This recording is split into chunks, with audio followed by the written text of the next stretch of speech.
शेतकऱ्यांना सरकारने फसवलं. तुम्ही मदत कधी देणार जून मध्ये? मी नागपूरचं आंदोलन म्हणत नाही, आंदोलक म्हणत नाही, नेतृत्व करणारे म्हणत नाही.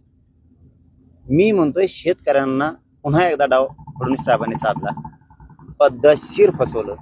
आता माझं आत्ता दुखतंय सांग, मला आत्ता दवाखान्यात न्यावं लागेल ना, 6 महिन्यांनी नेलं जगन का? तसं शेतकऱ्यांना आज मदतीची गरज आहे. आज त्याचं रान होऊन गेलं, पीक होऊन गेलं, त्याच्या लेकरा बाळाच्या तोंडात घास येणार होता, तो गेला. दिवाळीच्या दिवशी गोड अन्नाचे 2 घास, सोयाबीन विकून कापूस विकून आम्ही त्याला गोड घास देणार होतो, कपडे घेणार होतो, सगळं वाहून गेलं. आता मदतीची गरज आहे फडणवीस साहेब. तुमच्या बोलवचनानं, तुमच्या आश्वासनानं आमच्या शेतकऱ्याचं पोट नाही भरणार. शेतकऱ्यांना 100% फसवलंय.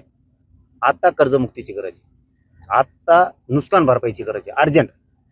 आता पीक विम्याचे ट्रिगर सुरू करणं गरजेचं आहे. म्हणजे 3-3 वर्ष जरा काढलेले त्यांच्या ती माघारी येतील.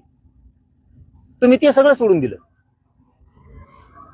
6 महिन्यांनी करू आणि 1 वर्षाने करू. 1 वर्षाने काय करायचं?